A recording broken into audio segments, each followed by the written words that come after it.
Anyway, Nels Lindberg, Great Bend, Kansas.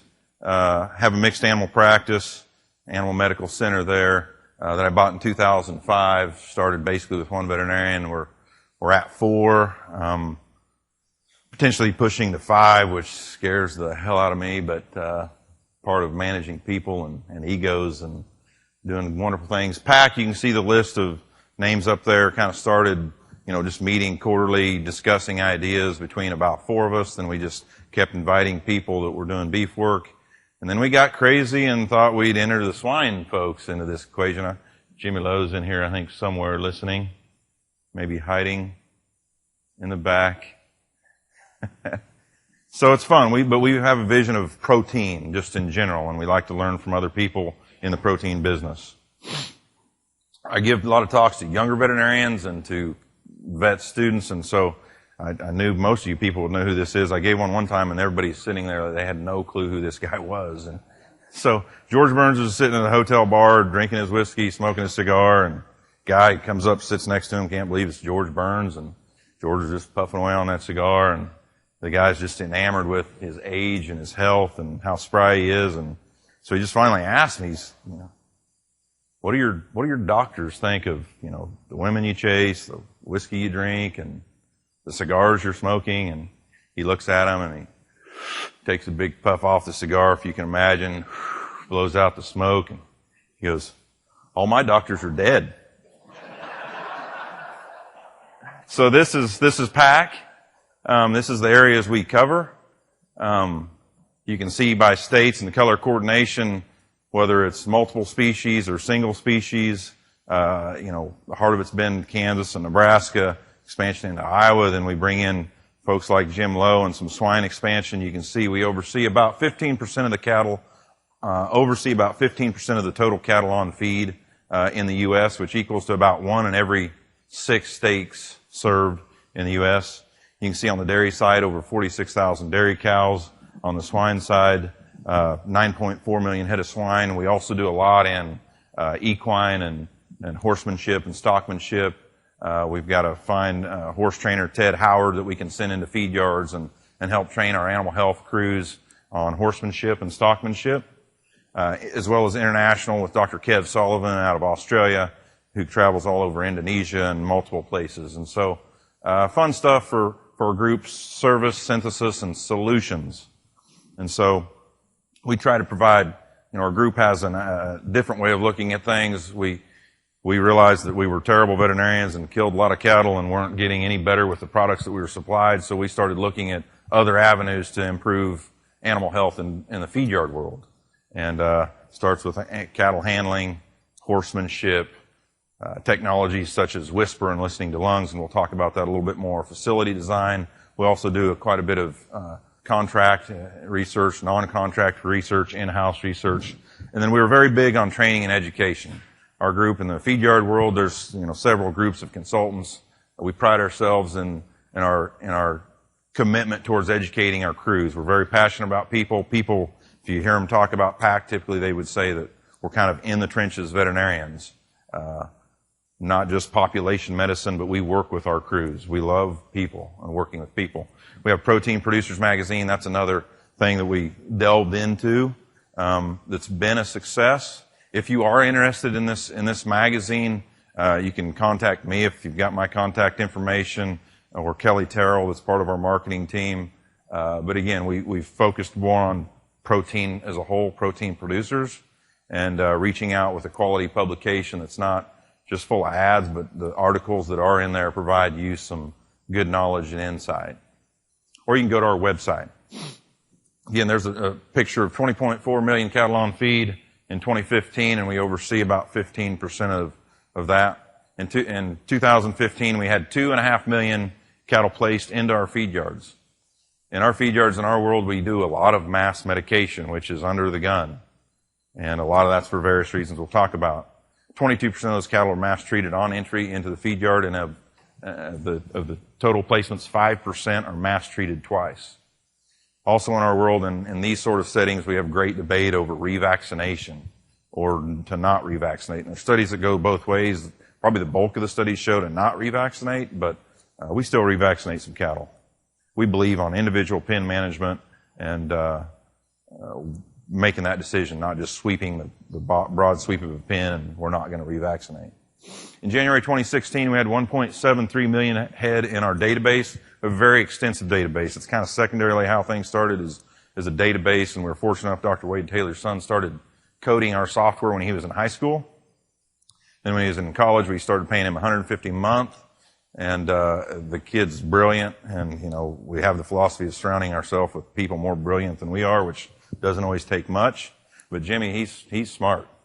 He's real smart. Smarter than me. Give you an idea of how our morbidity and mortality shakes out.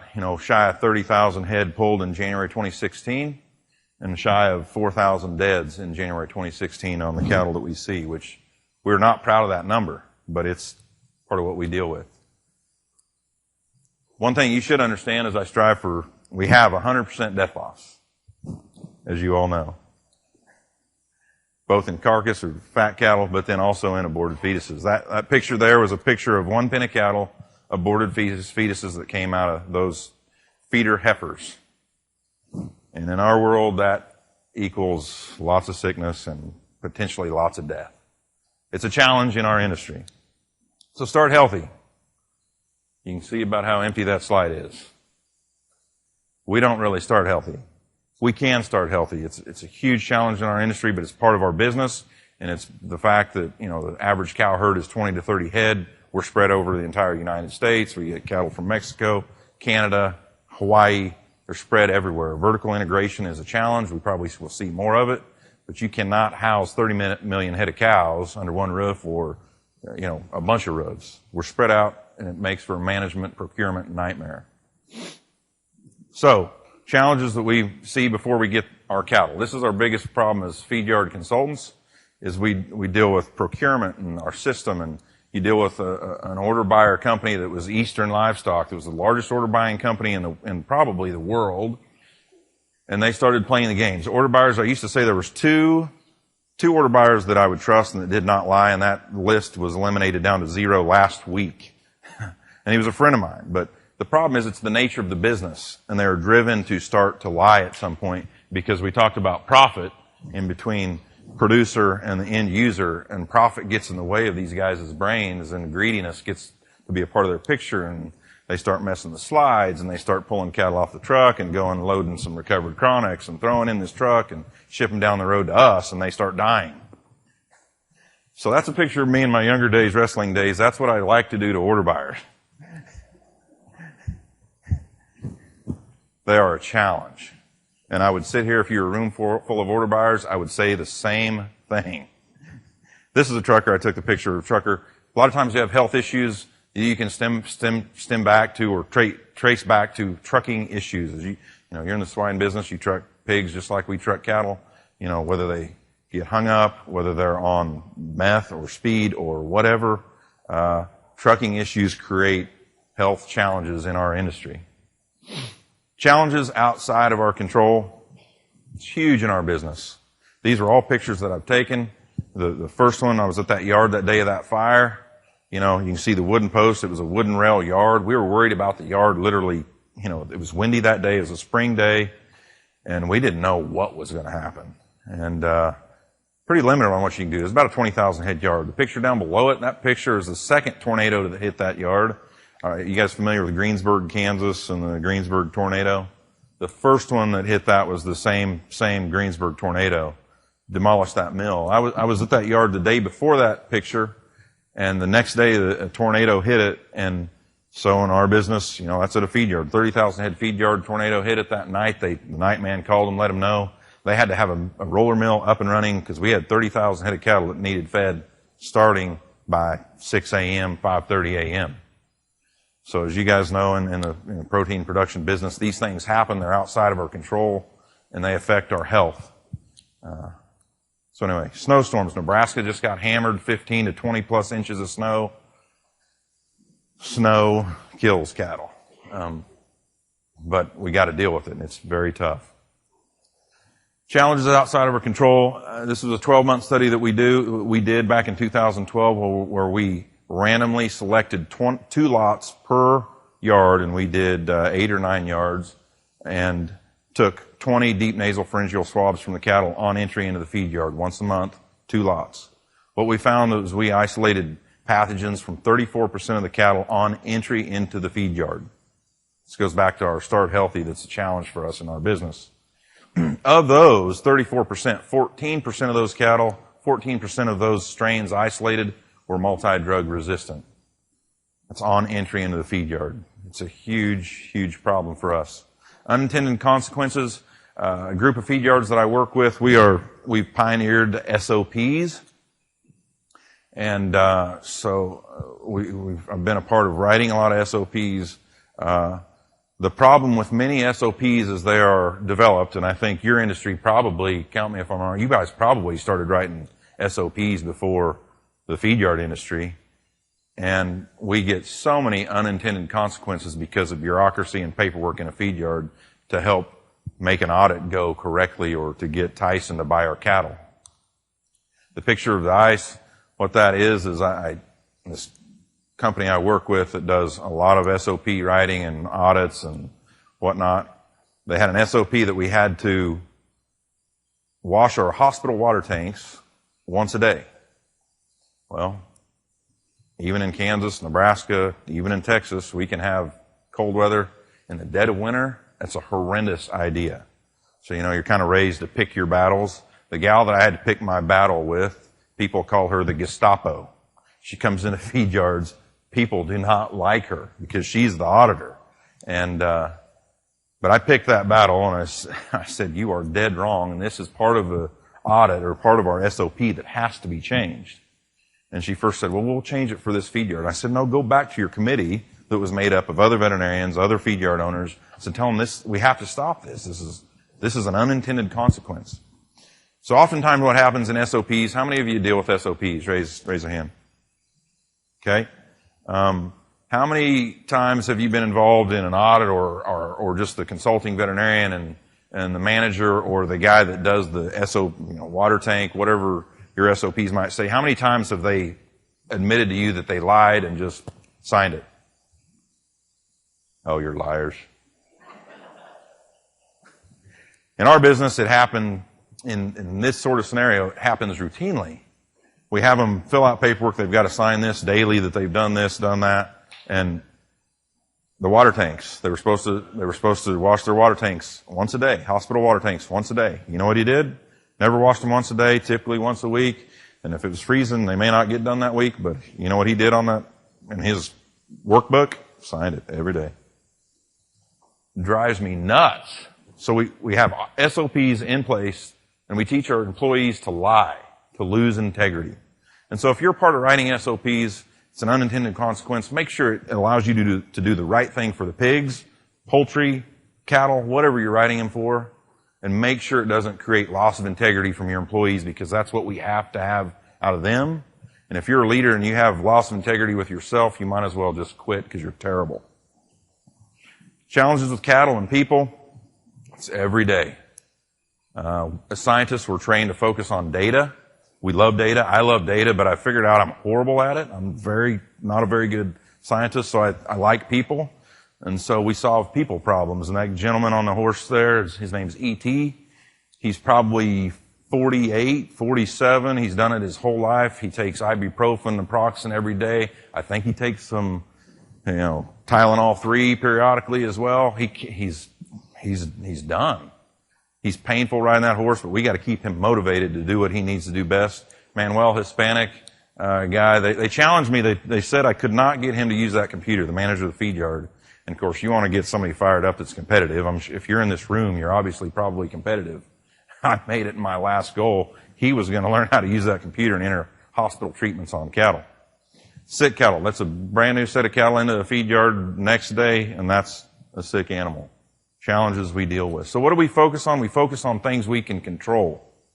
All these things I've talked about before, we really can't control. We can maybe control how we react or act upon those situations, but things we can control. And we want to focus on stress, because stress is a huge thing in high-risk cattle and in the feed yard business, and we've got to reduce stressors with everything that we do. We focus on things like cattle acclimation, exercising of cattle, pen populations, epidemiology. It's very simple. I've got data to show, the fewer head in a pen, the fewer cattle get sick and the fewer die. But obviously, if you're on the business side of it, it doesn't go in favor of your profit and loss. So where is that happy medium? I don't know. That depends on the pen. It depends on the yard, but it's something we got to help our customers figure out where that happy medium is.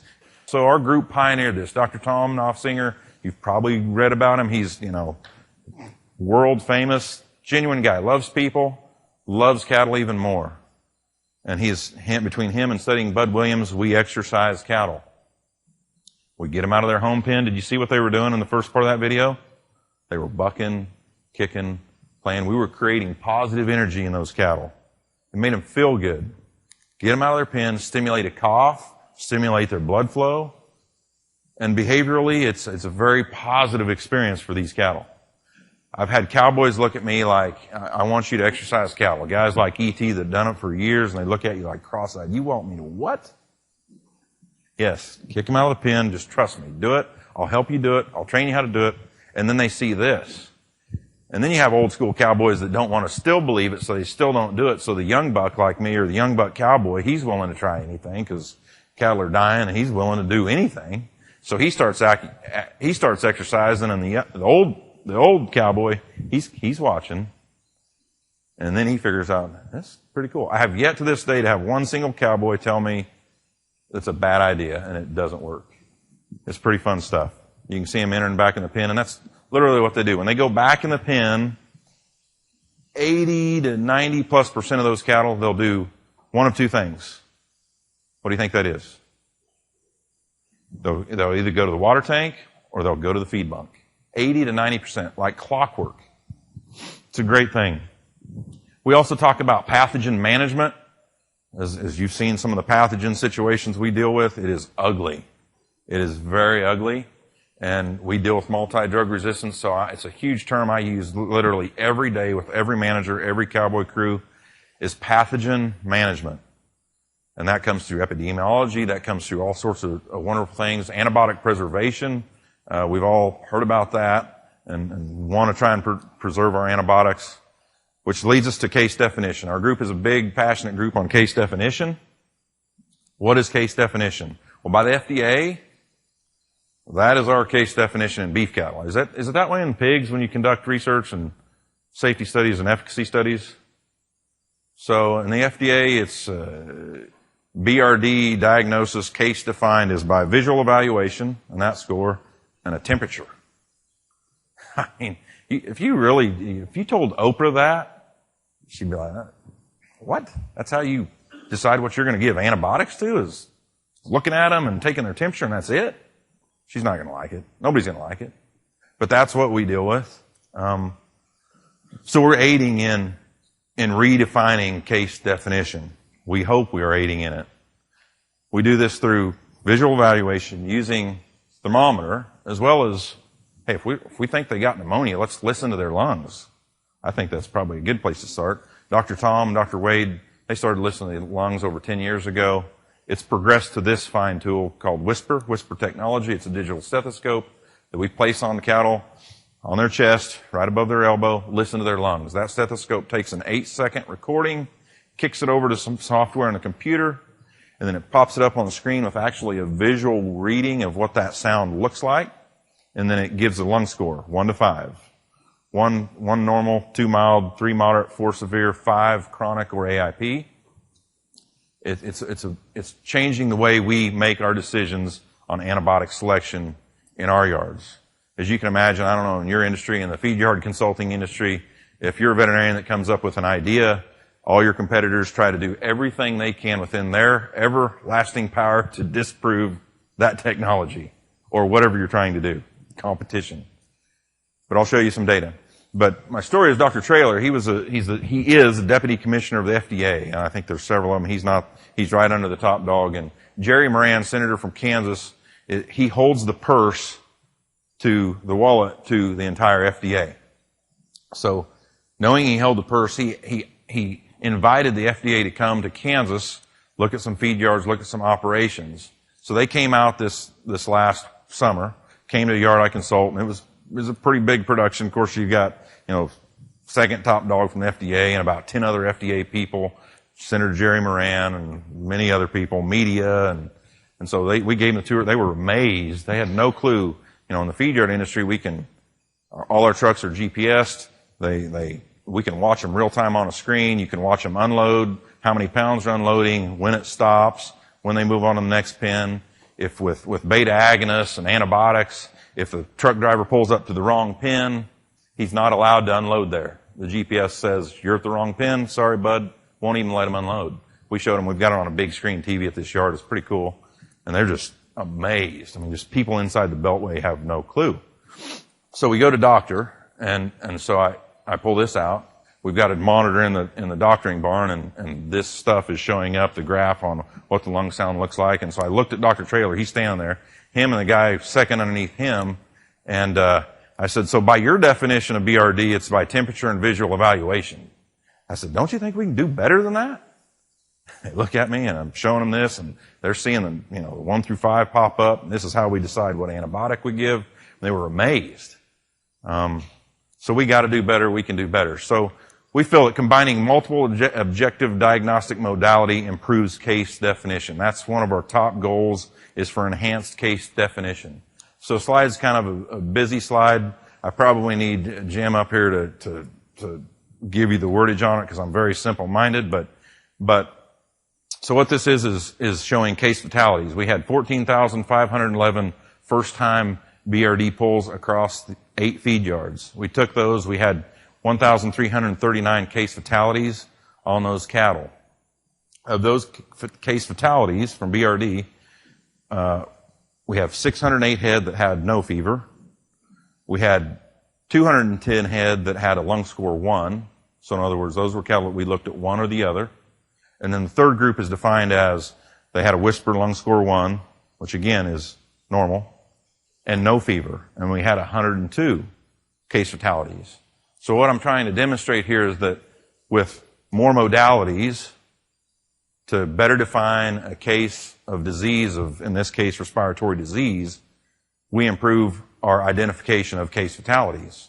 In this case, we do it by 83% when you combine the two modalities versus no fever alone. So we believe in this enhanced case definition very much. We're going to continue down this road. We're going to continue to look at technologies that help us to enhance that case definition. The next part of that is we can then further define it even more. So this case definition, it's respiratory disease. We can enter in these factors and start making antibiotic selections that are best for this case definition of being a heifer. No mass treatment, weighing 700 to 900 pounds, pulled days 0 to 24 on feed, a lung score 3, which is a moderate pneumonia, having a temp of 3 to 4. And as you can see in there, most of those products, there's quite a few, but Draxxin and Nuflor are the top used products. It's pretty common, but you can see what their pulls were, what their retreat rate is, and how that case fatality rate differed. So we're doing more of this. We will continue to do more of this to have enhanced antibiotic selection through enhanced case definition. We firmly believe that. So knowledge is power. We also do some work with a software program called Periscope. If you've not heard of Periscope, it's really cool software if you'd like to hit multiple yards. So this is something we've just developed. With our database, we're getting daily dumps of data every single day of the yards that we consult. Pulls, deads, consumption, what the disease is, what they died of. And so this is an example of a 2-yard operation that I consult. And so this is an email that goes to that manager, whoever you want it to go to, manager, head cowboy, cattle foreman, etc., feed foreman. They can get this daily email, and it shows in these 2 feed yards what the daily pulls were the day before, what the deads were before. And if you want to scroll down a little bit more, it shows total morbidity by day. Scroll down some more. Then we can, it went to total mortality. Scroll down some more. So then we're splitting it out. Now here is last 7 days morbidity, the top 5 lots of morbidity in those 2 yards. Allows managers, allows head cowboys, allows anybody in that feed yard to better know what is going on, where at in that feed yard. Going down to mortality, same thing for mortality. Really cool stuff. Is this not cool? I mean, this stuff has me so jacked. I'm not a salesman, but as I tell everybody, you've got to be a salesman. I don't care if you're a preacher or whatever. We're all salesmen. We're selling our service. We're trying to do awesome things. This stuff has me completely jacked. I've got it in 5 feed yards now, and we're charging for it. And every single one of them and it's on their phone. They're like, and it's mobile viewing. This is awesome. I mean, it's fun. You don't even have to sell it. You just, with our database, you get it going. So, we can show feed. So this is something I have showing up. If what pens have a decrease in feed consumption by greater than 3 pounds, I also have a section that what pens increase by greater than 3 pounds of consumption by day. And then also I'll show them a 30-day by day average right there, consumption for the yard. And the managers really like this because how do they make money? I assume it's just like in the pig industry. It's selling feed. They want to put as much feed down them as they possibly can. Okay, let's go on to the next one. Annual death loss. I've failed at many things, and I'm going to get into more failures, but these are my failures and what they're worth by year. These are the deads I have in my feed yards by year, and you really start putting some numbers to it, kind of bothers you. But I'm not afraid to make it public to you guys, my failures, because we're going to talk about more failures, because I believe even beyond consulting, I figured out I couldn't stop saving dead cattle or improving animal health. I mean, we do, but how else can I look at it? Because I figured I was bad at being a veterinarian. So I started going down this road of people and processes and developing leadership, because that's where it really matters to me. And so you have to be humble enough to be able to first identify that you failed in many aspects. And I did, and I owned this vet clinic, and I was hard charging, and I knew I wanted to make a lot of money because I love, who in here wants to be wealthy? Seriously. Come on. No? This is, welcome to our new world. What is wrong with wealth? Depends on what you do with it. Give it. Whatever it might be. What I didn't figure out was I wanted to make a lot of money, but I didn't figure out I had to take care of people to get there. It took me a little bit to figure that out. I'm still figuring that out. But again, as that slide says, the best part of you being the problem is that you are the solution. Now, if you're too prideful and able to not swallow that and admit your mistakes, then you should probably exit. But if you want to listen to the rest of this, I think we'll have some fun. I started following a guy named Dave Ramsey. You know Dave Ramsey? Everybody knows him for Financial Peace University, no debt, no loans, pay it down, live on cash. The best part of Dave Ramsey is if you follow him, you know, but is his entree leadership. Entrepreneur, leadership, word combined, entree leadership. And as I was failing and leading my practice and hooping and hollering and jumping it down and getting mad at employees and wanting to make more money, I figured out something had to change. And I figured out that I was the problem and I'm also the solution. We focus on daily processes, and I believe this is true for feed yards, swine operations, vet clinics. I feel it's pertinent to any business you're in. We focus on, as scientists, a lot of data, a lot of outcomes. It's too late. But if you focus on the daily processes, the daily logistics, where the rubber meets the road, you'll have some more success. As Darren Hardy says, success is a result of daily disciplines compounded over time. And also it happens through habit. What are your habits? Back to the money part. In terms of financial success, we all think it's head knowledge, or a lot of us do, especially us, I would say enlightened folks. But it's not true. Financial success is 80% habit and 20% head knowledge. And those are things we have to focus on. We have to quit focusing on the money and start focusing on people. The momentum theorem, it's all part of the process. We talk about focusing on process. So it's focused intensity over time multiplied by our dear Heavenly Father equals unstoppable momentum. And that is a powerful slide. If you've never heard of the momentum theorem, I hope that you write that one down, take it with you, and use it. It's awesome. things start with communication. So as I consulted feed yards and dealt with my practice, I figured out, A, I wasn't communicating appropriately, and B, I watched tons of managers communicate not appropriately. I watched my dad, who oversaw 3 banks for quite a long time. I watched him not communicate appropriately and talk about his problems and still couldn't get them resolved, still fought the same things every day. We've got to learn from other people, but it starts with communication. And if you're a baby boomer, guess what? Your communication skills probably aren't as good as they need to be because it's just your generation. But we're all guilty of it. It's the number one issue haunting leaders today, and you have to improve communication, whether it's through staff meetings, key leader meetings, communication just with your people every single day, expectations. If you do these sort of things, you'll have improved management, you'll have improved outcomes to go along with it. It's simple. Talk to your people. My wife, she worked at one of the largest case dealerships in the United States in central Kansas. They had 6 dealerships. She was an accounting graduate, finance graduate, and so she was in the finance accounting department of this dealership in the home office.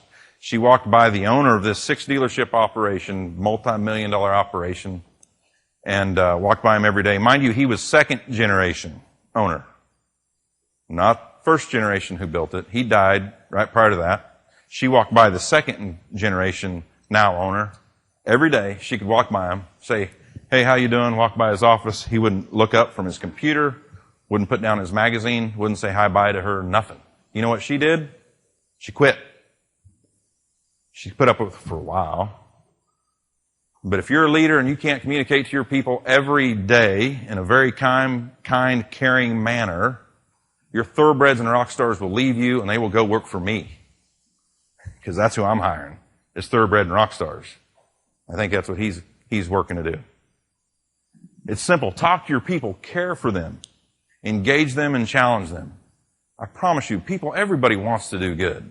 There's probably some people out there that don't, but in the end, they still want to do good, and you've got to communicate to them. If you challenge them, they will rise to the occasion.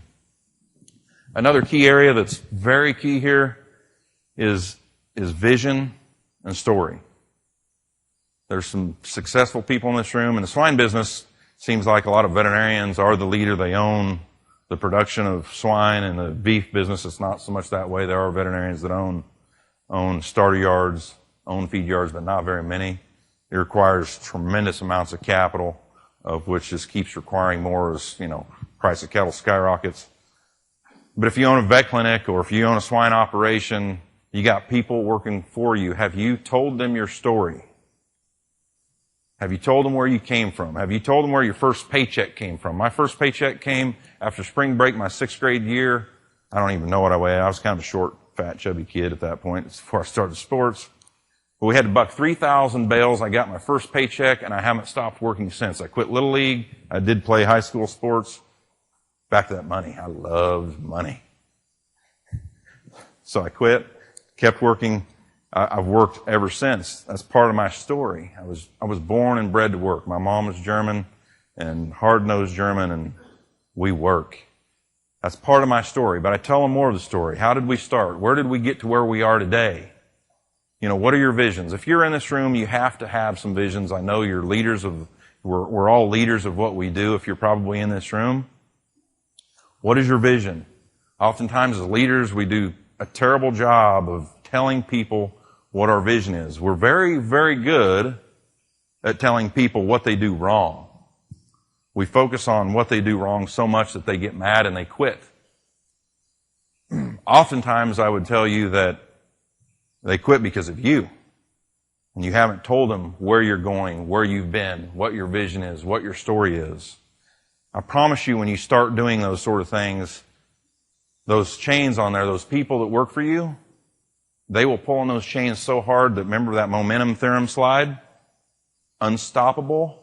It's a little bit where my clinic is right now, because I told you, we hired a 4th, we plateaued at 3, we hired a 4th, and things are going just ridiculously well, and I'm scared that I'm going to have to hire a 5th.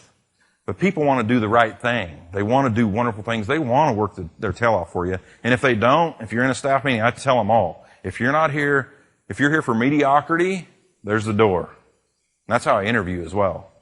I was not raised on mediocrity. There's mediocre vet clinics all over the United States. We are not here for mediocrity. And I tell them, leave. I don't want to hire you. Talking about it earlier. What is the best way to not have to fire? It's to not hire. We can go into a whole other discussion there if you want to do that. But fun stuff. But if you take home one thing, take this slide home too. If you haven't told your people your story and what your visions are, you're not achieving the most you can achieve because your business is maybe floundering. Maybe it's doing average. Maybe it's mediocre. Maybe it's above average. I don't know what maybe it's on the verge of death. Jim Collins anybody read Jim Collins' Good to Great? Fantastic stuff. And of course, then he also talks about how businesses die. And, anyway, tell them your goals. Tell them where you're headed. Culture, core values. Really good stuff in culture and core values. When I first started reading some of this stuff, I'm like, God, I sound like BI. I sound like Zoetis. I sound like corporate. Because this guy is not corporate, as you can probably tell. But some of these things are extremely, extremely valuable. We talked about Jim Collins, and he talks about some of the key factors in long-term, sustainable, highly successful businesses like Hewlett-Packard, Dell Computers, Microsoft. One of the common keys among all of them is they have non-negotiable core values. So I started developing core values. Who's K-State football fans in here? Kate, another one? We're a small school. We're not SEC. But we got one hell of a coach. I think everybody'd agree with that. Anybody agree with that? And so that's where I started to develop my core values, was he has his 16 points of success. I thought, it's partly how you do things. You start doing things like other people. If you want to, Dave Ramsey says, you want to be rich, do what rich people do. You want to be poor, do what poor people do. You want to be a great parent, go find some great parents and talk to them. Do what they do. And so I thought, Bill Snyder's successful. I've got to start looking at this. So I started looking at it, and this is developed over several years. I started this well over 5-6 years ago. Fun stuff. We communicate this to everybody. We do thank you cards. We do lots of cards. Do you guys do a lot of thank yous? Thank yous are powerful. You should write one to your BI rep, whoever invited you, when you leave here today or when you get home. Thank yous are powerful. I challenge you to write a thank you every single day. Might be a little much. How about once a week? Thank yous go a long way. But in our thank yous, you flip open the card, guess what's there? Our core values. In our clinic, core values. It's at the front, it's at the back. We got a satellite clinic in Ellenwood. It's right there where you can see it. Because guess what happens when you post it? You got to live by it. And that is tough to do. You got to be able to do it, though, if you're going to hang them up there. Because if you don't, you're going to roast yourself. Your people aren't going to respect you. You've got to tell people, though. Just like core values with my people, I've got 2 key people. I've got a partner, Dr. Matt, and Jill's my practice manager. Jill's been with me since I bought it. She came with the place. She's been there 20 years. Phenomenal lady. Knows numbers. Is anal as heck. Does a lot of billing. She's specific. She's detailed. If my BI reps were here, they'd tell you she's one of the best they know, and they're correct. But those 2 people hold my feet to the fire. And I ask them to hold my feet to the fire. And if you're a leader of your organization, or if you're training leaders, which I haven't really talked about, but that's actually one of my goals here, because if you're in this room, I know you're a leader. But you need to be training leaders, and if you're training leaders, you need to teach them to post these things and talk about them, to hold yourself accountable. Accountability is a huge thing. Our society seems to not really care about it. I won't get into politics. Accountability is huge. And once I started doing these things, talking about the pulling on the chain, teaching, part of my specialty within PAC is these sort of things, leadership development. I love working with young managers. I'm working with 3 young managers right now. And these young people, believe it or not, even though they're millennials, we think they're lazy, we think maybe they're stupid, they don't want to work hard. Well, we're dead wrong. If you will just communicate to that millennial, tell him your specific expectations, they will do it. But as baby boomers and even my age and old school fashion like I am, we struggle with that. We expect them to just know it. Hey, I did it. My boss never told me. I just busted my ass and went there and did everything I needed to do, and I saw what I needed to do and just made it happen. Baby, these millennials, they don't know. They're not going to do it, and they look at us like we're stupid. But they will perform, I promise you, if you ask them to and give them their expectations. I'm sorry, I get wound up. So servant leadership. Again, if you're in this room, I believe you're probably a leader. I believe you're also a failure at many things like I am. So we have to learn from them. And one of the biggest things that will make anybody successful is just being a servant. It's taken me a long time to figure that out. But once you figure that out, it's very powerful. The man on the right-hand side of that screen is Rabbi Daniel Lapin. Anybody study Jewish stuff? You know, he's one of the top rabbis in America. Wrote the book, Thou Shalt Prosper. I think we all understand that the Jewish community is fairly wealthy. They make up like, I can't remember, it's in the book, The Millionaire Next Door. Tom Stanley, where he studied millionaires, and of the billionaire list, Jewish people make up like a third of it. I mean, it's crazy. You'd read the list, you'd be surprised at who's Jewish. The Jewish community believes that wealth is honorable and noble. We probably should learn some lessons from them, huh? Honorable and noble. And you know why they become wealthy? It's because they believe in servant leadership. And if you follow somebody like Rabbi Daniel Lapin, he will teach you that. Servant leadership. Who are you serving today? As he says, we must become obsessively preoccupied with the needs of others.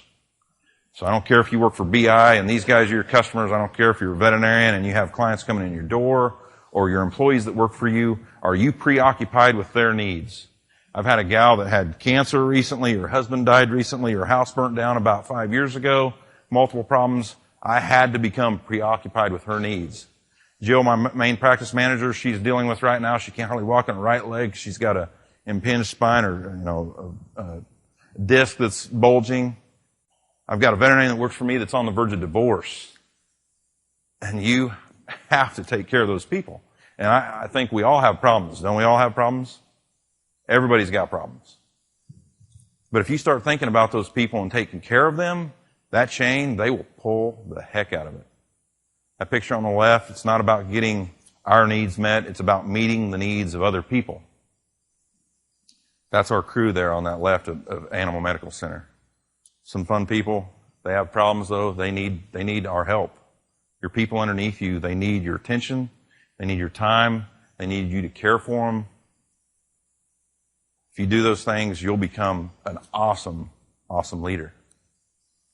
So I said earlier, I think today everybody in here is probably a leader.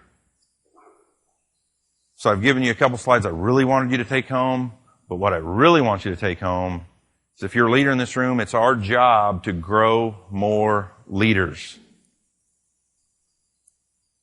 And you do that through self-study, through following people on Twitter, on Facebook, going to conferences on leadership. As veterinarians, we get so focused in on data and science and pharma and whatever it might be, we often forget that this is probably the number one issue that maybe if we study it and look at it and try to do better at, probably is where we can make the biggest difference. I don't really care what I inject a calf with. I just told that to a customer yesterday on the way down the airport, and we were having a discussion on our business model and how we charge, and he disagreed with that. And I finally told him, I said, I don't care what you inject your cattle with. There's bigger fish to fry than talk about your processing protocol. I don't care. But let's grow more leaders. The job of a leader is to grow more leaders. And if you remember, leadership is not a title. It's not inherited. It's not given, although it is oftentimes, and those people fail. People follow courage. They follow habits. They follow somebody that communicates to them. And I know you guys can do that. I ask you to do it. Our world, as you read every day in the newspaper, see on the news, we're dreadfully needing leaders today. And I ask that you guys leave here, think about that, and do that. We need you. Intention is the mother of execution, and complacency is the mother of failure. So again, I asked you to take home some slides to grow more leaders. I want you to tell your story, because I know if you're sitting in this room, you're a leader, and I know you each have a story. I know you each have visions, because you wouldn't be sitting in this room if you didn't have some visions. And I want you to execute them. I want you to get uncomfortable and execute them. Thank you.